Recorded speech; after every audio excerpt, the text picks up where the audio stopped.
que pensaba hablar del tema de las galaxias satélites de Sí. la Vía Láctea, que creo que también tenías interés, pero bueno, si quieres Sí, voy yo me he leído el introduciendo yo el artículo, tema. pero este artículo sí me lo he Venga. leído. Pero Mm. bueno, Es, cuando lo seleccionaste yo pensaba que iba a ser de otro tema, un tema más genérico, el famoso problema de las galaxias enanas, y resulta que no, que es un problema mucho más puntual, es el problema de las órbitas de las galaxias enanas de la Vía Láctea, ¿no? De las clásicas, ¿no? Que es un problema de menor importancia, pero bueno, que está bien que se hayan hecho estas simulaciones y que se haya visto que no es real ese problema, que era ficticio. sí, no tan de menor importancia porque hay gente que lo esgrime como una de las cosas que refutan la cosmología Lambda-CDM, incluso el Big Bang en algunos casos. Y aquí hablamos hace poco de hecho es en el episodio 378, de un investigador que se llama Pavel Krupa, que es un mondiano muy Es mundial. recalcitrante y escribió un artículo divulgativo muy, muy duro que aquí estuvimos criticando mucho, que tuvo muchísima repercusión en medios de comunicación. Muchos amigos míos me escribían diciendo, oh, no sabía que ya estaba totalmente refutada la idea en fin, de la materia oscura y todo esto, cuando Mond lo explica mucho mejor todo y funciona tan bien y la materia oscura es una cosa refutada. Entonces no sé por qué ustedes, científicos soberbios, siguen con la obsesión esa por la materia oscura, ¿no? Esto fue un artículo que escribió Pavel Krupa en un medio de comunicación en Internet, que aquí estuvimos analizando en ese episodio número 378. Ya les adelanto que va a ser uno de mis candidatos a Premio Ruido, que pronto tendremos el especial, pero creo que es un buen candidato por toda la polémica que generó, toda la desinformación que generó, porque tanto el artículo que escribió como luego en muchos medios de comunicación recogieron ese artículo, al fin y al cabo de un prestigioso astrofísico que hablaba en términos tan contundentes de que estaba refutada totalmente la idea de la materia oscura y ponía una serie de pruebas. Aquí estuvimos discutiendo esas pruebas y dijimos que en el mejor de los casos todas esas pruebas eran controvertidas, en el mejor de los casos. Una de las pruebas que esgrimía es lo que se llama como el problema del plano de los satélites de la Vía Láctea, que, bueno, sí que es un problema que durante tiempo pues ha tenido a mucha gente inquieta. Y es el hecho de que o sea, la Vía Láctea es una galaxia grande que tiene unas galaxias satélites pequeñas que orbitan a su alrededor. Hay 11 galaxias satélite en particular, que son los satélites clásicos de la Vía Láctea, que pues hace unas décadas, no recuerdo ahora exactamente la historia, pero hace unas décadas se descubrió que estas galaxias están en un plano. Son 11 galaxias que están distribuidas en un plano. Y esto, pues bueno, parecía una coincidencia un poco curiosa y las simulaciones que se hacían con el modelo Lambda-CDM, que es nuestra cosmología actual, el paradigma de que la física que gobierna la gravedad a gran escala es la de una constante cosmológica y la materia oscura fría, y con eso reconstruimos la historia de la evolución del cosmos, que está dominada por la gravedad. Y en esas simulaciones cosmológicas, pues es muy improbable que aparezca este alineamiento de las galaxias satélites en un plano, ¿vale? Este es un poco el problema, es el contexto en el que se sitúa este trabajo. Bueno, cuando hablamos del artículo de Krupa, él mencionaba el problema del el plano, las galaxias satélite, el plano de las galaxias satélite, como una de las pruebas que refutan la cosmología de materia oscura fría. Vale, en ese episodio dijimos que eso era una tontería porque ese es un problema que estaba abierto y de hecho acababa de salir un preprint en el archive según el cual la distribución de galaxias satélites de la Vía Láctea es perfectamente compatible con la cosmología Lambda-CDM. En aquel momento no lo analizamos en detalle, pero ese preprint al que nos referimos en ese momento en el archive es lo que ha salido ahora publicado en Nature Astronomy. Es un artículo, bueno, salió publicado el 19 de diciembre y se titula directamente: el plano de satélites de la Vía Láctea es consistente con lambda CDM. Le faltó solamente poner punto y seguido, fastídiate Krupa. Es lo único que faltaba en el título. porque es muy contundente el artículo, ¿no?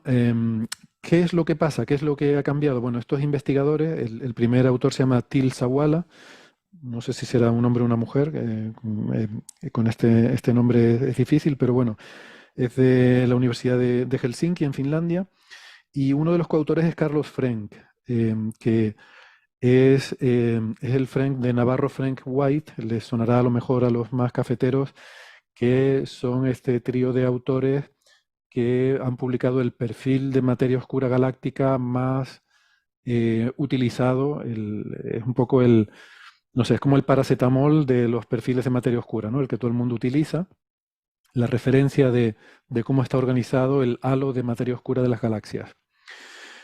Em, Entonces, en este artículo, lo que aprovechan es que con Gaia ahora eh, tenemos observaciones mucho más detalladas de lo que es la dinámica, primero las distancias y luego también la dinámica bueno, de todo, de las estrellas, pero también de estas galaxias satélites. Con lo cual se puede hacer una reconstrucción mucho más detallada de los movimientos de estas galaxias en el espacio. Con esta información, lo que plantean estos autores es, bueno, primero nos ponen, si tienes delante, Francis, la figura 1, lo puedes ver, una ilustración de cómo están organizadas estas 11 galaxias en el espacio tridimensional alrededor de la Vía Láctea. Y lo primero que vemos, algo muy evidente, que al final es la clave de todo este asunto y de todo el problema. Y es que de esas 11 galaxias satélite, son las dos nubes de Magallanes, Sagitarios, Fornax, Sculptor, Sextans, Carina, Draco, Ursa Mina, y luego dos que son Leo 1 y Leo 2. Bueno, pues de esas 11 galaxias hay 9 que están muy, muy concentradas, muy juntitas, a una distancia de menos de 100 kiloparsecs de la Vía Láctea, muy pegadas a nosotros, y están, la verdad, que prácticamente distribuidas de forma isótropa alrededor de nuestra Vía Láctea. Forman casi, que podemos decir, una esfera de satélites alrededor de la Vía Láctea. Pero luego hay otras dos, que son Leo 1 y Leo 2, que están mucho más lejos, a más de 200 kiloparsecs. Esas Leo 1 y Leo 2 son la clave del asunto, ¿no? Y si estuviera aquí José Edelstein, diría que falta el Leo 10, que es Leo Messi. Pero no, nos quedamos con Leo 1 y Leo 2, que al estar más lejos son las que dominan la anisotropía de la distribución. Es decir, cualquier métrica que tú vayas a tomar, porque esto al final luego lo lías mucho con parámetros de la anisotropía. La forma habitual de estudiar esto es con lo que llaman los ejes de inercia, que es también lo que usan en este artículo, que es básicamente decir, bueno, si esto fuera un objeto sólido, ¿cuáles serían sus ejes principales, ¿no? Los tres ejes de los tres ejes principales de este objeto que forman las 11 galaxias. Bueno, pues eso está dominado por estas dos galaxias. Con lo cual, da igual lo que estén haciendo las otras 9, la asimetría, la supuesta coincidencia de que hay 11 galaxias en un plano, realmente solamente es una coincidencia de dos galaxias que están muy juntas. Entonces, claro, cuando tú tienes una bolita, que es las galaxias que están alrededor de la Vía Láctea, y estas dos galaxias que son Leo 1 y Leo 2, al final tienes 3 puntos. Y como todo el mundo sabe, que sepa un poco de geometría, por 3 puntos siempre pasa un plano. Entonces, si yo cojo la bola de la Vía Láctea con las 11 galaxias y otras dos galaxias que están lejos, esos 3 puntos siempre me van a definir un plano.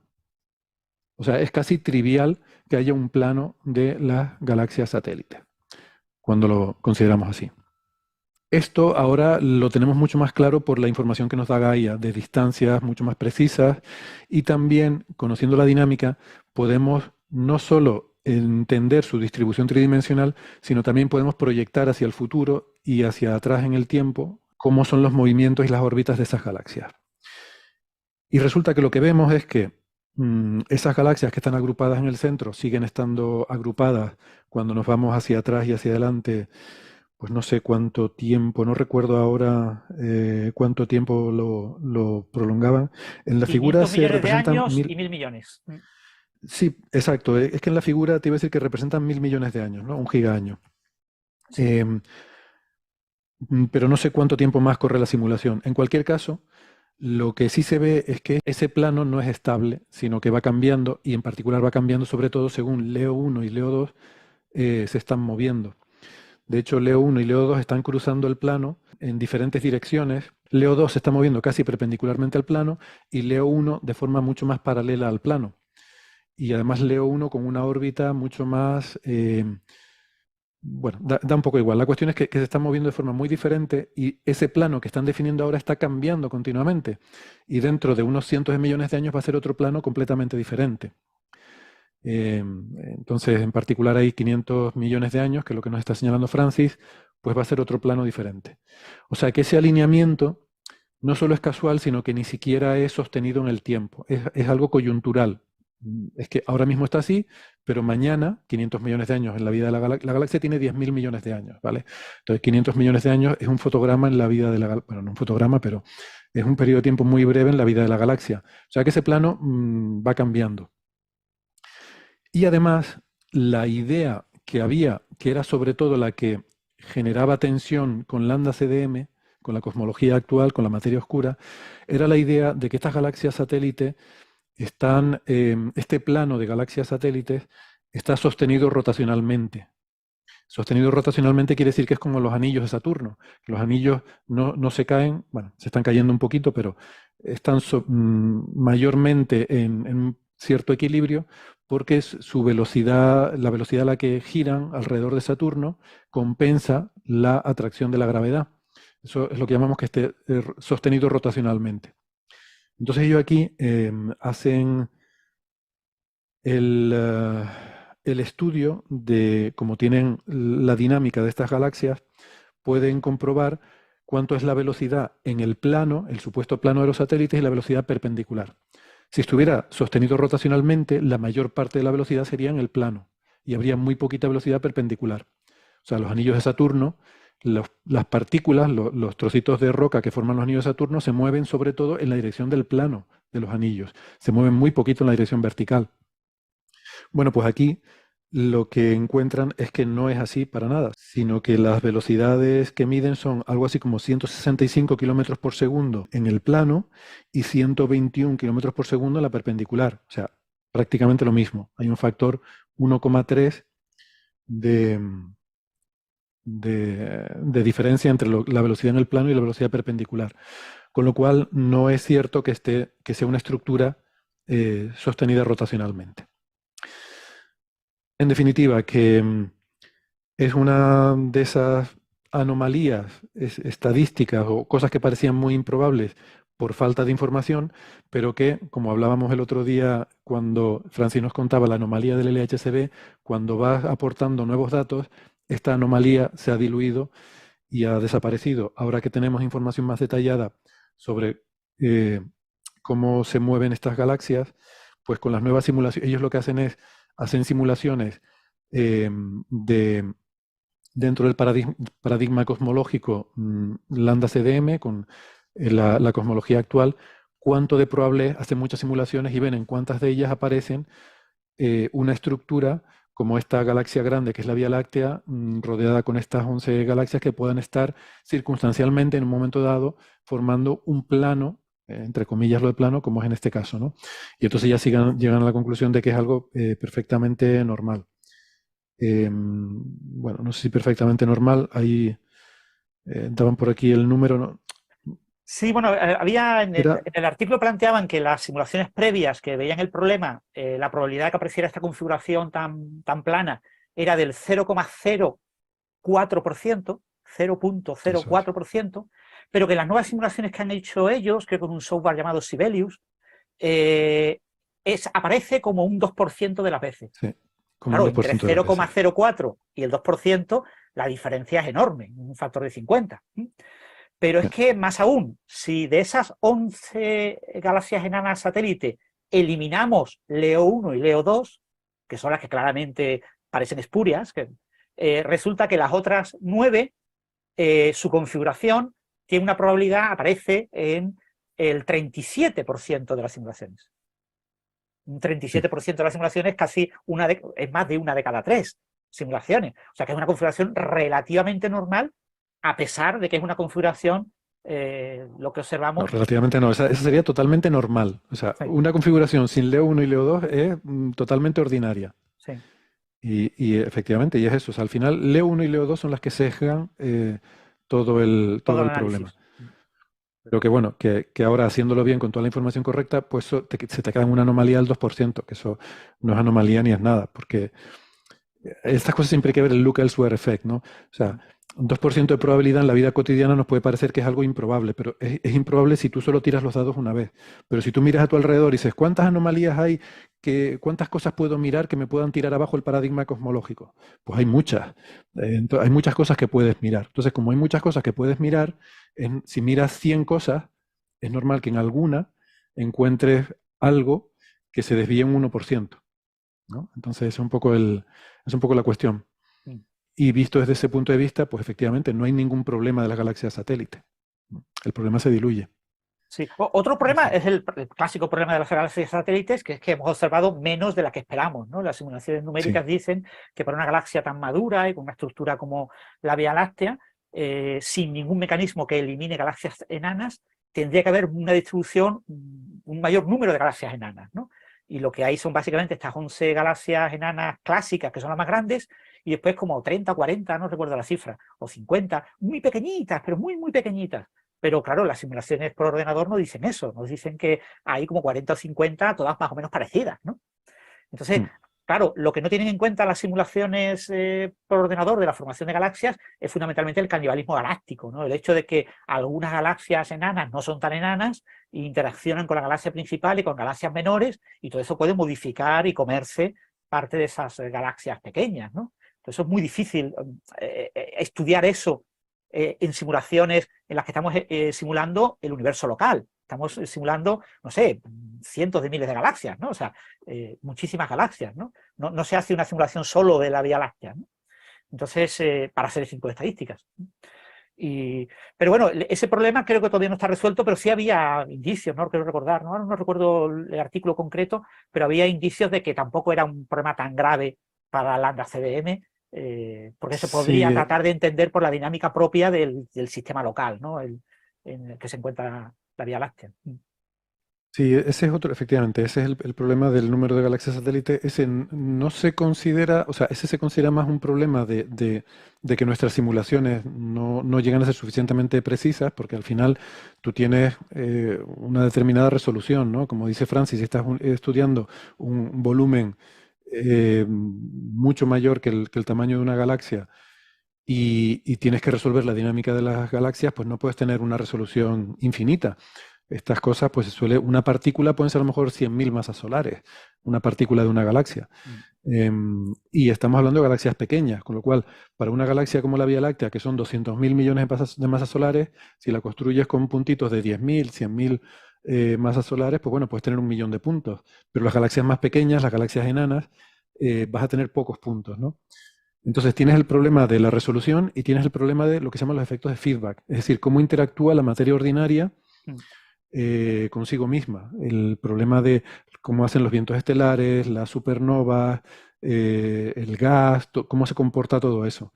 Eso es difícil de tener en cuenta. Entonces, ese problema se piensa que es más un problema de las simulaciones más que del modelo cosmológico.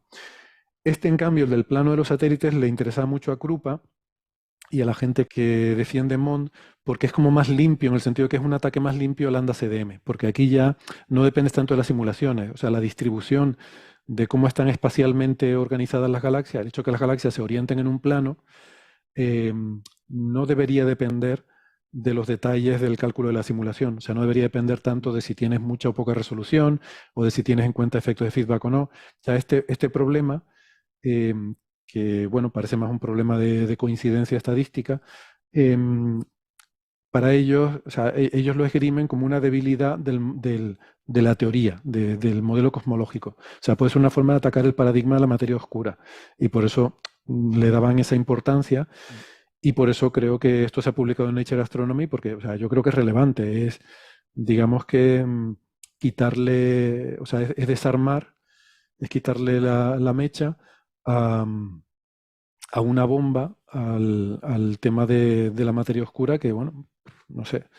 Yo la verdad es que como cuando oí hablar de este problema, la idea un poco que tenía era decir, bueno, esto seguro que analizándolo bien, seguro que hay algo Sí.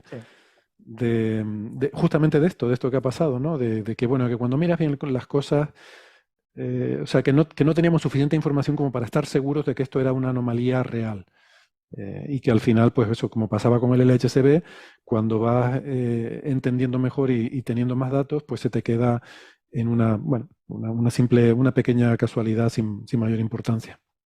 Y sobre todo teniendo en cuenta una cosa muy importante que tienen que saber todos los oyentes, ¿no? Que es que si tú criticas el modelo cosmológico estándar o de consenso, que es una cosa que se aplica solamente al universo entero, si quieres, vamos a reducirlo, al universo observable entero, y tú lo criticas con lo que pasa alrededor de una galaxia, pues obviamente eso es absolutamente irrelevante, ¿vale? O sea, en el universo hay, yo qué sé, 200.000 millones de galaxias grandes y 1 billón de galaxias si tenemos en cuenta las enanas.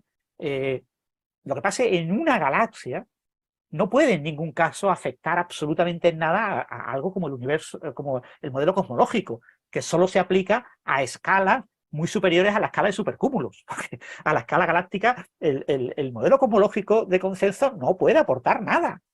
¿Vale? El modelo cosmológico de consenso son las ecuaciones de Friedman, Walker, Robertson, etcétera, que tienen muchos apellidos. La ecuación, una ecuación trivial, una ecuación súper simétrica, súper trivial, una ecuación de primero de carrera, es una tontería. Entonces, criticar esa tontería con la dinámica detallada de un objeto que es nada, es uno entre 200.000 millones de objetos similares en el universo, pues es absolutamente irrelevante, a menos en mi opinión. Sí, pero bueno, pero también es verdad que las leyes se tienen que cumplir en todas partes y si aquí no se cumple algo, pues bueno, es que algún problema hay, ¿no? Pero bueno, ya.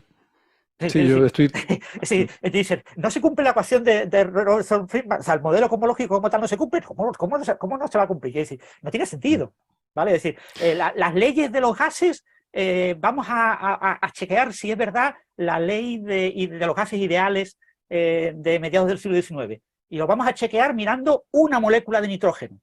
¡Uy! La dinámica de esta molécula de nitrógeno no corresponde a las leyes de los gases ideales. Las leyes de los gases ideales obviamente están mal. Y dice, perdona, ¿pero de qué me estás hablando? O sea, no tiene sentido. Es una cuenta muy fácil. Yo he cogido la dinámica de una molécula de nitrógeno y la he extrapolado con unas ecuaciones cuánticas estadísticas aproximadas de variantes de la ecuación de Rödinger aplicado a eso y obtengo un resultado que no coincide con la gases de los modelos ideales. No es que mi modelo esté mal. No, no, ¿cómo va a estar mal mi modelo? Si lo acabo de hacer yo.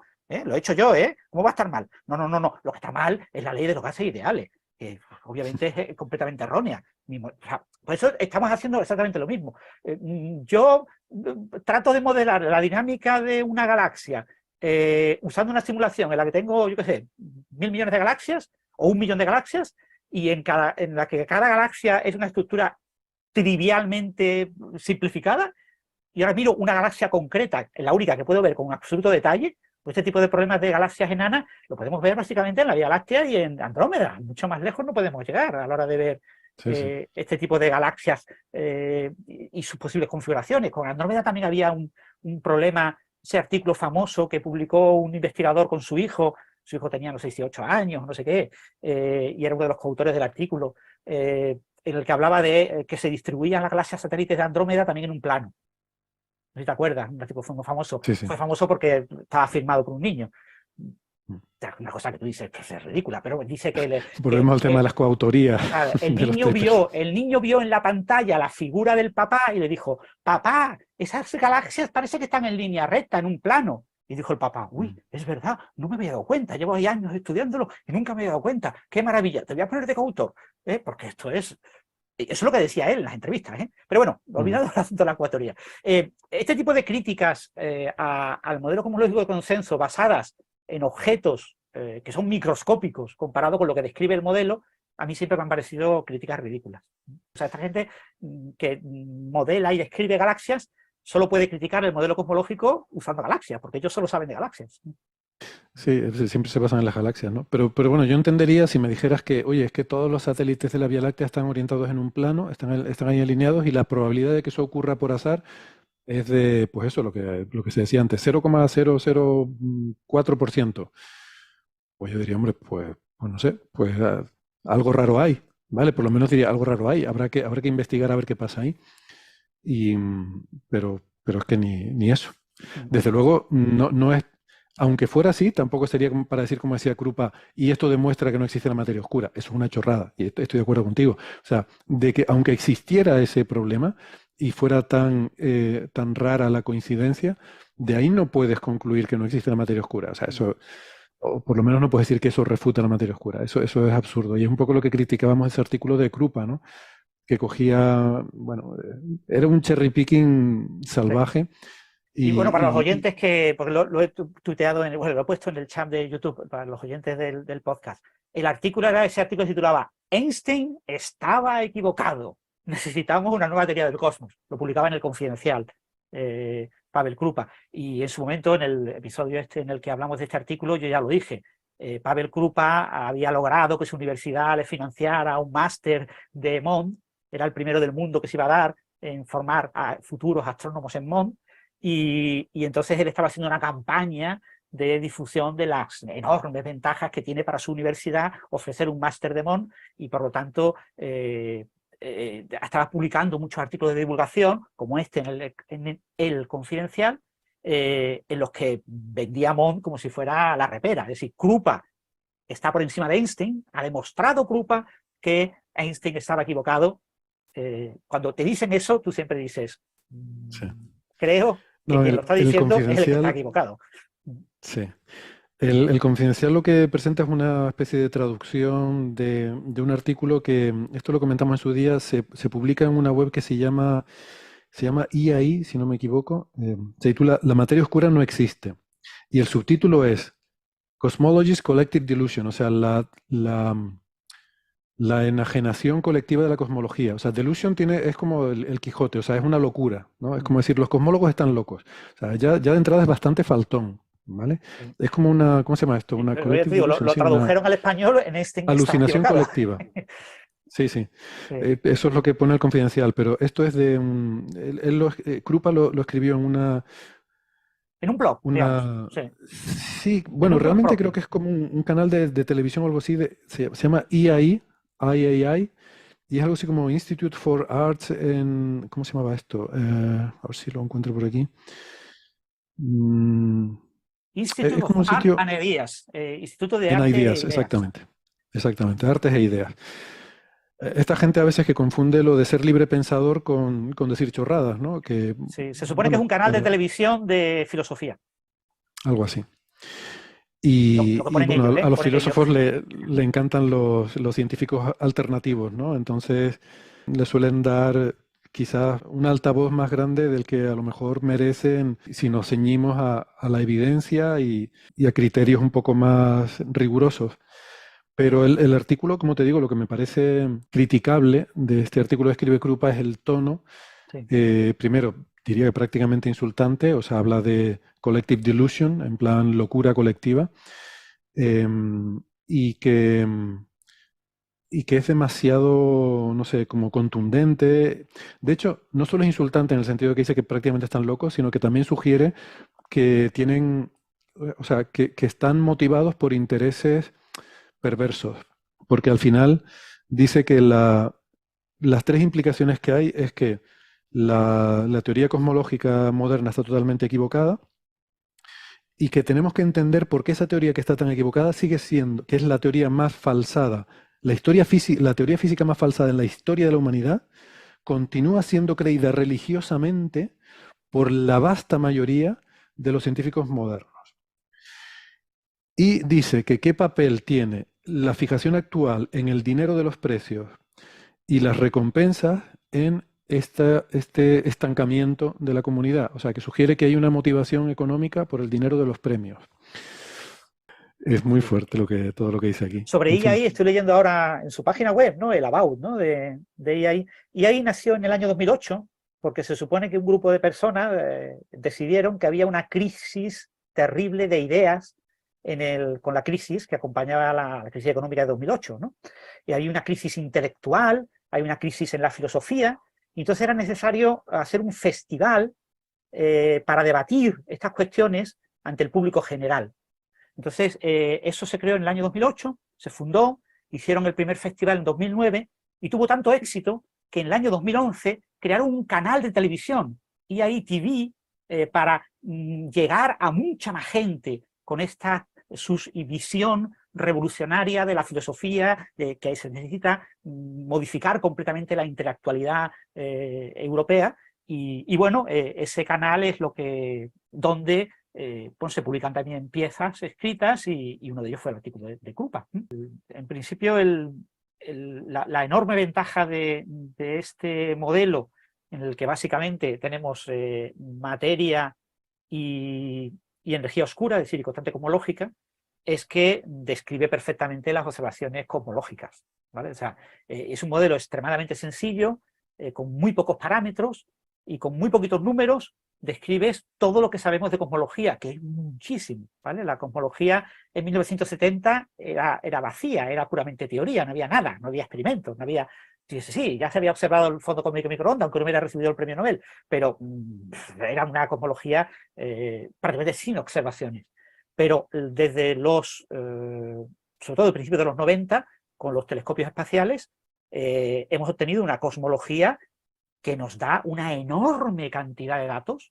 El próximo resultado de Quijote, cuando nos lo cuente Alberto, es una barbaridad de datos los que se obtienen a nivel cosmológico, y tener tantos datos explicados con un modelo tan sencillo, que solamente tiene 6 parámetros, 6 números, y te lo describe todo a escala macroscópica.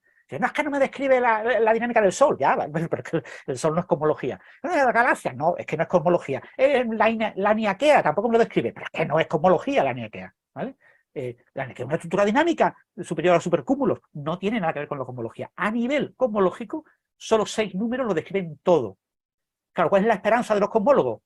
Pues claro, la esperanza de los cosmólogos, como la de todos los físicos y todos los científicos que trabajan en el mundo, es que haya un parámetro más, o 2, o 3, para que haya gente que se convierta en famosa por descubrir esos parámetros adicionales. Pero hasta ahora todo indica que no son necesarios. Es decir, que la energía oscura es una constante, que no tiene ningún tipo de dinámica. Si no fuera una constante y tuviera dinámica y cambiaría, ya tenemos que añadir un parámetro como mínimo adicional para un cambio lineal, o un par de parámetros para un cambio con cierta función. Con la materia oscura fría lo mismo, se supone que es no interactuante. Claro, es que si interactúa, ya que añadir un parámetro de cómo interactúa, o 2, que solo hay materia oscura fría, pero podría haber templada, una parte fuera fría, otra templada. Bueno, pues eso habría que añadir nuevos parámetros. Es decir, el modelo cosmológico con solo 6 parámetros lo explica todo. Y hasta que no se obtengan evidencias muy firmes de que es necesario añadir un 7º parámetro, no será añadido. Entonces, los decenas de miles de artículos que proponen añadir parámetros al modelo cosmológico, por ahora son ciencia completamente irrelevante. Cuando se descubra que es necesario añadir un parámetro, pues de esos decenas de miles de artículos habrá que elegir los 2 o 3 que dieron con la clave que explica mejor esas nuevas observaciones. Pero hasta ahora todo apunta a que, por lo menos hasta 2035-2040, que haya nuevos telescopios espaciales que estudien el fondo cósmico microondas, su polarización, con un detalle absolutamente alucinante. Hasta entonces no va a haber indicios claros de que el modelo cosmológico, que tiene 20 años, 22 años, no tiene más, de consenso, sea incorrecto. Bueno, déjame hacer una matización a la respuesta que di antes a Zebra sobre los brazos espirales de las galaxias, porque igual tal como lo conté suena a que es un problema trivial, que no tiene, y no, para nada. De hecho, es un problema abierto todavía la física de los brazos espirales. Lo que conté es un poco la idea general. La idea general, claro. Claro, pasa un poco como con el calentamiento coronal, que más o menos la idea general te la puedo contar, pero que los detalles es donde todavía no... O sea, si intentamos simular los brazos espirales no nos salen correctos. Claro. No nos salen las escalas temporales o sea, ahí hay cosas que no entendemos, ¿vale? Nosotros estamos en el brazo de Sagitario, el llamado brazo de Sagitario, pero el brazo de Sagitario es doble, como mínimo, tiene como una especie de Y, se parte y se divide en 2, y después tenemos muchísima subestructura.